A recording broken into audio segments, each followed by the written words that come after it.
বিসমিল্লাহির রহমানির রহিম। আজকের এই ক্লাসে ক্লাস 6 চ্যাপ্টার 11 বিজ্ঞান অনুশীলন বই পৃষ্ঠা 36, 37, 38, 39 ও 40 পৃষ্ঠার সমাধান দিব। আজকের সমাধানে যা যা শিখতে হবে আমাদের তা হলো, প্রথমে আমরা জীবজগতের নেতাকে এটা আমরা নির্বাচনের মাধ্যমে বাছাই করব। এখানে দেখো আমাদের পুরো গল্প একটু দেখে নিই। এখানে 3 পৃষ্ঠার একটি গল্প আছে। দেখো এই গল্প অনেক বড়, তো আমরা এই গল্পটা না পড়ে শুধু এই গল্প থেকে যা যা শিখতে হবে তাই আমরা শিখে নিব আর সমাধান লিখব। আমরা মূল বিষয়বস্তুগুলো শিখে এই গল্পের তারপর সমাধান লিখব। আমাদের যা যা শিখতে হবে এখানে আমরা লিখে দিয়েছি। মূল বিষয়বস্তু কি কি সেটা এখানে নিচে দিয়েছি। উদ্ভিদ কিভাবে আমাদের সাহায্য করে, গাছপালা কেন আমাদের বন্ধু, কিভাবে গাছপালা নিধন হয়, পরিবেশ নষ্ট হওয়ার মানব সৃষ্ট কারণ কি কি, নির্বাচন কি, কিভাবে নির্বাচনের মাধ্যমে প্রার্থী বেছে নিব, এই বিষয়গুলো আমাদের জানতে হবে। তো এই গল্পের মূল বিষয়বস্তু হচ্ছে এগুলোই। তো চলো আমরা এই গল্পের মূল বিষয়বস্তুগুলো জেনে নিয়ে তারপর আমরা সমাধান লিখব। এবং আরেকটি বিষয় হচ্ছে ভাইরাস কি সেটা আমাদের জানতে হবে, ব্যাকটেরিয়া কি সেটাও আমাদের জানতে হবে। তো আমরা ক্লাসের শেষে ভাইরাস এবং ব্যাকটেরিয়া সম্পর্কে দিয়ে দিব সৃজনশীল বিষয়গুলো, সমাধানগুলো। তো চলো আমরা এখন এই বিষয়বস্তুগুলো দেখে নেই, এই গল্পের মূল বিষয়বস্তুগুলো দেখে নিয়ে তারপর সমাধান লিখব। এখানে দেখো একটি ফুলের গাছ দেখা যাচ্ছে। তো ফুলের গাছ এখানে দেখো এই যে অক্সিজেন, আমি লিখেছি অক্সিজেন। তো বাতাস থেকে এই গাছটি অক্সিজেন ছাড়বে, আর পাশাপাশি এই কার্বন ডাইঅক্সাইড আমরা যেই নিঃশ্বাসটা ত্যাগ করি কার্বন ডাইঅক্সাইড, এটা এই গাছটা গ্রহণ করে অক্সিজেনে রূপান্তর করে অক্সিজেন দেবে। তো আমরা অক্সিজেন পাবো। আর মাটি থেকে এখানে ওয়াটার অর্থাৎ পানি এবং বিভিন্ন উপাদান, লবণ বলো, ক্যালসিয়াম বলো, আয়রন বলো, বিভিন্ন উপাদান অক্সিজেন, নাইট্রোজেন, এগুলো গাছগুলো গ্রহণ করবে মাটি থেকে এবং ওয়াটার সহ, মানে পানি সহ। তাহলে আমরা গাছ কী নেই? ওয়াটার, কার্বন ডাইঅক্সাইড, তারপর বাতাস থেকে কার্বন ডাইঅক্সাইড নেয় এবং আলো প্রয়োজন হয়। তো এই বিষয়গুলো আমাদের জানতে হবে। এখন এই প্রক্রিয়া শেষ হলে এখন আমরা দেখব কিভাবে অক্সিজেন আমরা গ্রহণ করি সেটা। এখানে মূলত দেখো এই যে অক্সিজেন আমরা গ্রহণ করি এবং কার্বন ডাইঅক্সাইড গাছে কার্বন ডাইঅক্সাইড নিবে, আর এদিক দিয়ে আবার অক্সিজেন আমাদের এখানে চলে আসবে, এদিক দিয়ে আবার চলে যাবে কার্বন ডাইঅক্সাইড। আর এই হচ্ছে প্রক্রিয়া। তো তোমাদের মনে রাখতে হবে এই H2 এবং O দ্বারা পানি বোঝাবে, আর এখানে সি অত কার্বন, ও দ্বারা অক্সিজেন, মানে CO2 দ্বারা কার্বন ডাইঅক্সাইড, আর O2 দ্বারা মানে অক্সিজেনের দুই পরমাণু দ্বারা অক্সিজেন বোঝাবে। তো এই রাসায়নিক সংকেতগুলো তোমাদের মনে রাখতে হবে। আবার বলে দিচ্ছি, এটা হচ্ছে পানি, এটা হচ্ছে কার্বন ডাইঅক্সাইড, এটা হচ্ছে অক্সিজেন। তো তোমাদের বুঝতে হবে মানুষ যেমন অক্সিজেন ছাড়া বাঁচবে না, ঠিক তেমন কার্বন ডাইঅক্সাইড ছাড়া গাছ বাঁচবে না। তো এটা একটা গাছ এবং মানুষ একে অপরের পরিপূরক, একে অপরের সাহায্যকারী বন্ধু হিসেবে কাজ করে। এখানে দেখো কলকারখানা দেখা যাচ্ছে। তো আমরা এই কলকারখানাগুলো গড়ে ওঠে শুধু মানুষের জিনিসপত্র তৈরি করার জন্য। তো এই কালো ধোঁয়া পরিবেশের ক্ষতি করে। তো এইগুলো হচ্ছে পরিবেশ দূষণের মানবসৃষ্ট কারণ। এখানে দেখো জমি আগুন দিয়েছে, জমি পরিষ্কার করে ধান এবং বিভিন্ন জিনিস ফসল ফলানোর জন্য। তো এরকম জমি আগুন দিলে জীববৈচিত্র্য হারিয়ে যায়, পরিবেশের ক্ষতি হয়। এটা হচ্ছে পরিবেশ ক্ষতির মানবসৃষ্ট কারণ। এখানে দেখো জমি আগুন দিলে তো অনেক গাছপালা পড়ে যায়, ফসল জমি, তারপর তোমার বিভিন্ন ধরনের প্রাণী জীব মরে যায়, এই কারণে জীববৈচিত্র্য হারিয়ে যায়। তো জমি আগুন দিলে এই ধরনের ক্ষতি হয়। এখানে জমি আগুন না দিয়ে পাহাড়ে ফল চাষ করা যায়, ফল চাষ করলে জমি আগুন দিতে হয় না। তো ধান চাষ করলে জমি আগুন দিয়ে পরিষ্কার করতে হয়। তো ফল চাষের জন্য বেশি পরিষ্কার করতে হয় না। তো আমরা বিকল্প হিসেবে পাহাড়ে ফল চাষ করতে পারি। মানুষের প্রয়োজনে অনেক গাছপালা কেটে ফেলে মানুষ। তো এই গাছপালা কাটলে পরিবেশের দূষণ হয়। তো আমরা গাছপালাতে অযথা বা প্রয়োজন ছাড়া আমরা গাছ কাটবো না, গাছ কাটলে পরিবেশ দূষণ হয়। তো আমাদের মনে রাখতে হবে গাছ কাটা একটা পরিবেশ দূষণ। তো পরিবেশ দূষণের মূল এই একটি মানবসৃষ্ট কারণ। শহরে এরকম ভবন ওঠার কারণে, নগরায়নের কারণে গাছপালা নিধন হয়। তো এটা পরিবেশ বান্ধব শহর না। তো পরিবেশ বান্ধব শহর আমরা এখন দেখাচ্ছি কীভাবে পরিবেশ বান্ধব শহর গড়ে তোলা যায়। এরকম রাস্তার পাশে, বিল্ডিংয়ের আশেপাশে গাছ লাগাইলে তাহলে পরিবেশ বান্ধব শহর গড়ে তোলা যায়। এভাবে পরিবেশ বান্ধব শহর গড়ে তোলা যায়। তোমরা দেখতে পাচ্ছ কত সুন্দর পরিবেশ বান্ধব শহর দেখা যাচ্ছে। গাছপালা এরকম ওই বিল্ডিংয়ের ছাদে, রাস্তার আশেপাশে গাছ লাগাইলে তো পরিবেশ বান্ধব শহর গড়ে তোলা যায় খুব সহজে। নির্বাচনে এমন একটি প্রক্রিয়া দেখো, এই যে ব্যালট বক্সে এখানে যে এই পেপারটা ফেলানো হচ্ছে, পেপারে একটা সিল মেরেছে, অর্থাৎ যেমন ধানের শীষ মার্কা বা নৌকা মার্কা বা নাঙ্গল মার্কা অথবা ট্রাক মার্কা হলে এখানে সিল মেরে তার পছন্দের প্রার্থী বেছে নেবে। এটা হচ্ছে নির্বাচন প্রক্রিয়া। এটাও নির্বাচন প্রক্রিয়ার মাধ্যমে আমরা সঠিক নেতৃত্ব মানে সঠিক নেতা বেছে নিই। এভাবে আমরা গোপন কক্ষে গিয়ে এই ব্যালট পেপারে সিল মারি, যাতে কেউ না দেখে। তো গোপনভাবে আমাদের নিজের মতামত আমরা পেশ করতে পারি। এভাবেই আমরা নেতা বেছে নিই। বাংলাদেশের নির্বাচন প্রক্রিয়া এভাবেই হয়ে থাকে। তো এখন চলো আমরা সৃজনশীল উত্তরগুলো দেখে নিই। আমরা প্রথমে 35 এবং 36 পৃষ্ঠার সমাধান দেখব। তো এখানে 35 পৃষ্ঠা মাত্র একটি ছোটো করে লিখলে হবে। এখানে দেখো দেখা গেল বিজয়ী হয়েছে বটগাছ, অর্থাৎ বটগাছ বিজয়ী হয়েছে, তাই আমরা 35 পৃষ্ঠা লিখেছি। এখন 36 পৃষ্ঠায় সমাধানগুলো লিখতে হবে। প্রশ্নগুলো আমরা আগে পড়ে নিই। দেখতেই পাচ্ছ গল্পটা এখানে শেষ হয়নি। এরপরে কি ঘটবে, কে জিতবে নির্বাচনে, আর তারপর এগুলো সম্পূর্ণ লিখতে হবে। এরপর দেখো বলা হয়েছে এই গল্পের পরের অংশ আর কি কি ঘটবে তা ঠিক করবে তোমরাই। তো আমরা সম্পূর্ণ এটা সৃজনশীল উত্তর দিয়েছি। তো এখানে দেখো নির্বাচনে জিতবে বটগাছ, কারণ গাছ আমাদেরকে অক্সিজেন দিয়ে থাকে, কার্বন ডাইঅক্সাইড গ্রহণ করে অক্সিজেন রূপান্তর করে পরিবেশের সুরক্ষা দেয়, বা আমরা তখন অক্সিজেন পাই। এরপর দেখো আমরা তাহলে বটগাছ কী সেটা আমাদের জানতে হবে। বটগাছ একটি উদ্ভিদ, উদ্ভিদ হচ্ছে একটি জীব, জীব কী সেটা আমাদের জানতে হবে। জীব হচ্ছে দুই প্রকার কী কী, উদ্ভিদ এবং প্রাণী। তাহলে বটগাছ হচ্ছে উদ্ভিদের মধ্যে পড়ে। কীভাবে পড়ে সেটা আমরা জানবো। উদ্ভিদ কাকে বলে সেটা আমাদের জানতে হবে। সকল ধরনের ফার্ন, শৈবাল, ছত্রাক, লতাপাতা ও গাছপালার সমষ্টিকে একত্রে উদ্ভিদ বলে। অর্থাৎ যত গাছপালা দেখবো সবগুলোই হচ্ছে উদ্ভিদ। তো বটগাছ একটি উদ্ভিদ। বটগাছ আমাদেরকে অক্সিজেন দিয়ে থাকে। এখন দেখো উদ্ভিদ মাটি, বাতাস, পানি থেকে খাদ্য গ্রহণ করে। উদ্ভিদ নিজের খাবার নিজে তৈরি করতে পারে।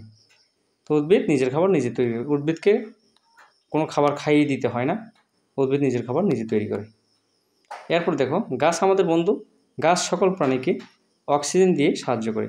বটগাছ যেহেতু একটা উদ্ভিদ তাই বটগাছ আমাদের বন্ধু, এবং তাই বটগাছ নির্বাচনে জয়ী হয়েছে।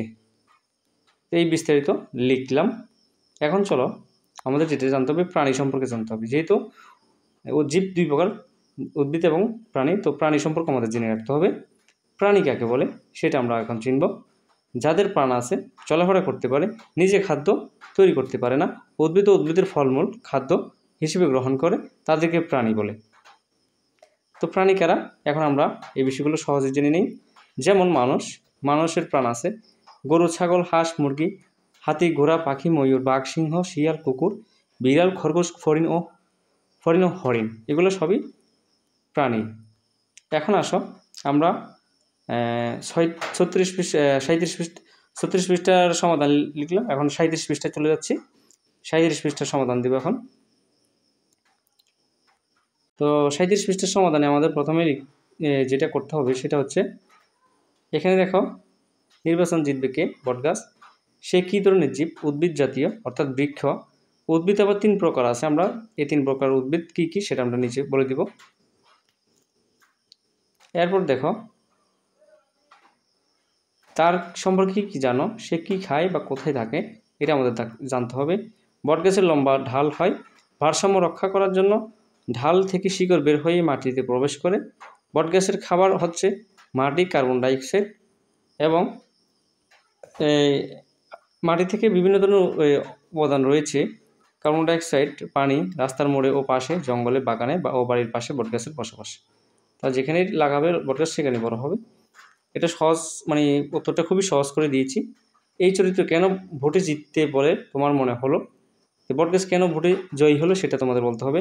গাছ আমাদের বন্ধু, গাছ সকল প্রাণীকে অক্সিজেন দিয়ে সাহায্য করে। বটগাছ যেহেতু একটি উদ্ভিদ তাই বটগাছ আমাদের বন্ধু, তাই এই বটগাছ নির্বাচনে জয়ী হয়েছে। এই হলো 37 পৃষ্ঠার উত্তর। এখন আমরা 37 পৃষ্ঠা আরও সমাধান আছে। দেখো এখানে দেখো চরিত্রের নামগুলো এখানে বলতে হবে। তারপর এখানে কোন ধরনের জীব সেটা বলতে হবে। এখন আমরা এটা হচ্ছে যে কি, আগের সেশনে তোমরা তো গল্পটা নিয়ে আলাপ করলে, এখন একটু গল্পের সবগুলো চরিত্র এখানে দেখো আগের সেশনে আবার পড়ে নিই। আগের সেশনে তোমরা তো গল্পটা নিয়ে আলাপ করলে, এখন একটু গল্পের সবগুলোর চরিত্র ঘুটিয়ে দেখা যাক আগের গল্পের মোট চরিত্র কয়টি এবং কোনটি কোন ধরনের জীব, উদ্ভিদ, প্রাণী, অণুজীব নিচে লিখে রাখো। তো এখন আমরা এই এই চারটি, এটা হচ্ছে 37 এবং 38 পৃষ্ঠের সমাধান। তো এই সমাধানটা আমরা দিব। তো এখানে দেখো বটগাছ, উদ্ভিদ, বৃক্ষ। বৃক্ষ বলতে বড় ধরনের উদ্ভিদগুলো বৃক্ষ বলে, বৃক্ষ। ভাইরাস, প্রাণী এককোষী, এটা অতি ক্ষুদ্র। অতি ক্ষুদ্র শব্দটা তোমরা লিখে নিও। ব্যাকটেরিয়া, উদ্ভিদ, এককোষী অণুজীব। উদ্ভিদ কেন বলা হয়, সে উদ্ভিদ জাতি কেন বলা হয়, কারণ এটা গঠনিক দিক থেকে উদ্ভিদের মতো দেখা যায়। তো বাঘ প্রাণী, বানর প্রাণী, হাতিও প্রাণীর মধ্যে পড়ে। তো এখানে এগুলো হচ্ছে বহুকোষী। এই প্রাণীগুলো বহুকোষী, কারণ বিভিন্ন ধরনের অঙ্গ প্রত্যঙ্গ রয়েছে, হাড়, চুল, মাংস। এখানে দেখো মানুষ প্রাণী, পাখিও প্রাণী, পিঁপড়েও প্রাণী। তারপর এগুলো পেঁচা সহজ পাখি। আম গাছ, উদ্ভিদ, বৃক্ষ, লিচু গাছ, বিরুৎ উদ্ভিদ, মরিচ গাছ, গুল্ম উদ্ভিদ। এখন দেখো ফার্ন উদ্ভিদ, শৈবাল উদ্ভিদ, এককোষী। তো আমাদের এখন 37 এবং 38 পৃষ্ঠার সমাধান শেষ হলো।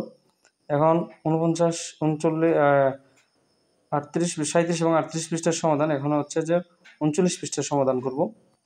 39 পৃষ্ঠার সমাধানে আমাদের খুব সহজ, দলের নাম লিখতে হবে, সদস্যদের নাম, এবং দলের নাটকের যে ভূমিকা ছিল, অভিনয় করলে কোনো চরিত্রে অভিনয় করেছে সেই নাম সহ লেখো। এখানে দেখো আমি প্রথমে 3টা নাম লিখেছি, মোহাম্মদ আবদুল্লাহ, শ্রাবন্তী, সালমান এবং ABC দিয়েছি, কারণ তোমাদের ক্লাসের শ্রেণীর এই যে এখানে এই লাইনগুলোতে তোমাদের অক্ষরগুলোতে তোমাদের শ্রেণীর ক্লাসমেটদের বা তোমাদের দলের নামগুলো লিখতে হবে, দলের সদস্যদের। আর এখানে মানুষ অর্থাৎ আবদুল্লাহ মানুষ চরিত্রে অভিনয় করেছে, শ্রাবন্তী চক্রবর্তী বটগাছ চরিত্রে অভিনয় করেছে, সালমান খান অভিনয় করেছে শিয়াল চরিত্রে। এরপর ব্যক্তি অর্থাৎ ব্যক্তি করেছে পেঁচা, বি ব্যক্তি গরু অভিনয় করেছে, সি ব্যক্তি হাতি হয়ে অভিনয় করেছে, ডি ব্যক্তি ঘোড়া হয়ে অভিনয় করেছে, ই ব্যক্তি ভাইরাস হয়ে অভিনয় করেছে, এফ ব্যক্তি ব্যাকটেরিয়া হয়ে অভিনয় করেছে। এরপর দেখো জি বানর হয়ে অভিনয় করেছে, এইচ বাঘ হয়ে অভিনয় করেছে, আই ব্যক্তি সিংহ, যে ব্যক্তি মুরগি, কে ব্যক্তি পিঁপড়া, এল ব্যক্তি কুমির, এম ব্যক্তি মাছ। এইভাবেই বিভিন্ন ধরনের অভিনয় করেছে। তো এটা কোনো সমস্যা না, তোমরা যে যেটা অভিনয় করছে তার এখানে এই অভিনয়ের চরিত্রের নাম লিখে দিবা। এটাই হচ্ছে যে সমাধান। এখন আমরা 40 পৃষ্ঠার সমাধানে চলে যাব। এখন আমরা 40 পৃষ্ঠার সমাধান করব। তো 40 পৃষ্ঠার সমাধানে করার শেষে আমরা ভাইরাস ও ব্যাকটেরিয়া সম্পর্কে বলে দিব শেষে। তো চলো আমরা আগে 40 পৃষ্ঠার সমাধানটি দিই, তারপর আমরা ভাইরাস এবং ব্যাকটেরিয়া সম্পর্কে বলে দিব। সব দলের নাটক তো দেখলে কোন গল্পটা তোমার সবচেয়ে ভালো লেগেছে, কেন? তো কেনের উত্তর দিতে হবে। এখানে যেটা বলা হয়েছে যে বটগাছের গল্পটা আমার সবচেয়ে ভালো লেগেছে, কারণ বলেছে, দেখো এখানে কেন ভালো লেগেছে সেটার কারণটা বলেছে। গাছ আমাদেরকে অক্সিজেন দিয়ে থাকে, কার্বন অক্সাইড গ্রহণ করে অক্সিজেন রূপান্তর করে পরিবেশের সুরক্ষা দেয়, এবং গাছ আমাদের বন্ধু। গাছ সকল প্রাণীকে অক্সিজেন দিয়ে সাহায্য করে। বটগাছ যেহেতু একটা উদ্ভিদ, তাই বটগাছ আমাদের বন্ধু। এই একটা যুক্তির মাধ্যমে উত্তর দেওয়া হয়েছে। এরপর আমাদের কাদের অভিনয় সবচেয়ে সুন্দর ছিল আজকে অনুষ্ঠান নিয়ে তোমাদের অনুভূতি নিচে টুকে রাখো। কারণ কাদের অভিনয় ভালো ছিল, শুধু তাদের নামগুলো এখানে। বানর চরিত্রে অর্থাৎ মানুষ চরিত্রে, বটগাছ চরিত্রে, পাখি এবং বাঘ চরিত্রে যারা অভিনয় করছে তাদের অভিনয়গুলো খুব ভালো লেগেছে। এরপর আমরা আমাদের অনুভূতি লিখতে হবে। অনুভূতি কি? সকলে মিলে অভিনয় করাতে খুব আনন্দ উপভোগ করেছি।